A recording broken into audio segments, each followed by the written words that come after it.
Hey everybody, this is Steven. Hey guys, I'm Alan. And welcome to another episode of Paint Talk. Today we are talking about caulking, or if you're around a 13-year-old boy, maybe just really emphasize that silent L, Like caulking. Some people, man, they never get past that joke. But it is, as a painter, it is one of the prep materials that we use a lot, along with tape, paper, plastic, spackling, whatever, and caulking. Yep. So we're going to talk about a few of the different types, what they're for, what they're not for, and go through that.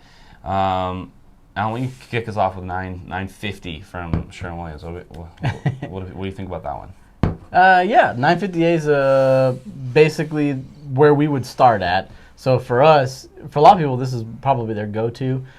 We probably would use Powerhouse more often than the 950. We use Powerhouse on most of our products. Yeah, but 950A is a good option. It can be beneficial on homes where maybe you need something that might just go on a little bit quicker. You don't need it to bead quite as thick as the Powerhouse does. Maybe only minor caulking is needed.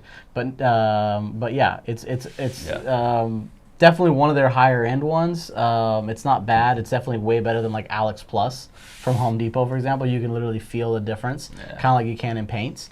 Just as you're running it along, you can feel how much better and thicker and how more adhesive it is than other caulkings. A lot like paint, each brand even has different lines and different qualities. And so, you can make the same mistake with caulking that you can make with paint, which is to just go with the cheapest stuff. And a lot of people don't realize that, especially on exteriors. A lot of the times homes have to be repainted because the caulking has cracked and opened up and water's getting in, not because the paint's really failing. More often than not, you're going to have to repaint your house every 7 to 10 years because the caulking is opened up and the water's getting behind the fascia or the siding or wherever and causing issues. And so using a quality product is essential. So there are cheaper ones that we didn't even bring up here. We don't even use. 950A is kind of a starting point for us. We prefer the Powerhouse. This is for all your trim and doors on the interior, for siding, fascia, trim on the outside. You're gonna want to use Powerhouse. This is a great quality caulking that works really well and holds up a long time. And since we like to warranty our work, we want to use the better stuff.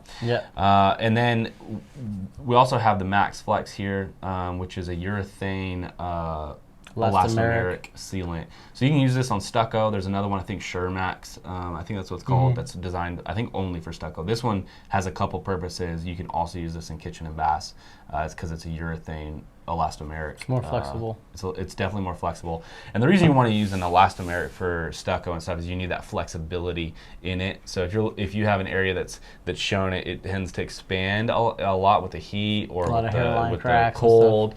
Then what you definitely want is an elastomeric that's going to expand up to 200% and be able to have that flexibility.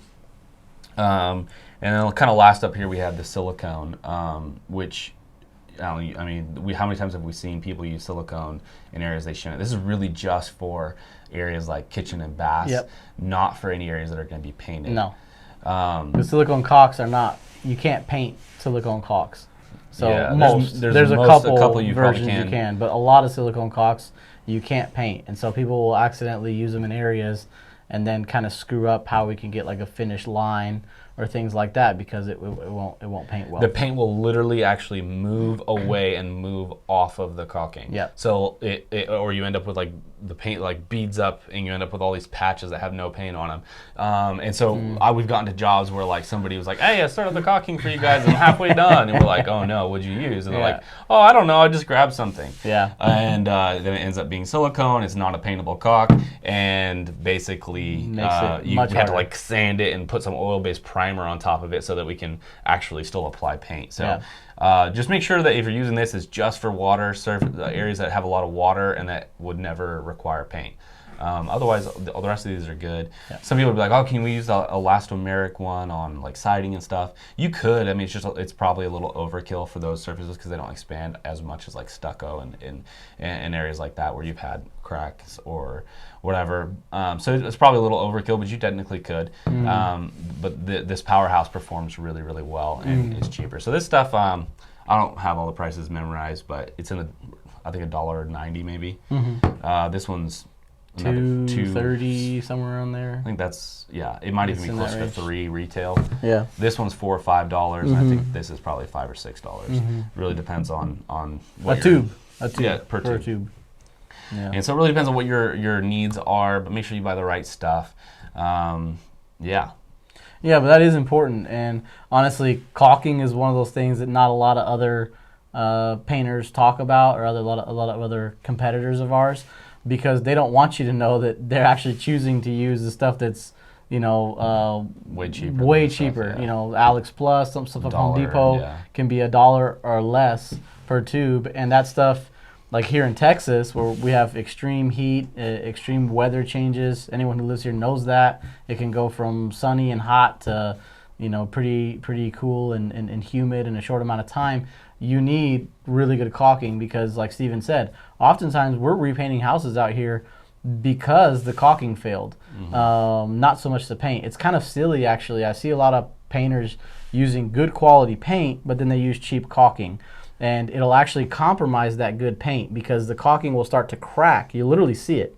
And all the areas that's cracked, it's actually caused the paint to start to peel on that edge, which is just going to compromise the longevity of the actual paint. So if you're using top of the line emerald or duration paint, then you come in there and you do all your caulking with Alex Plus, it really doesn't make any sense. You're literally shooting yourself in the foot, especially when you start. In the interior, you can probably get away with that. Yeah, interior is a little different. There's less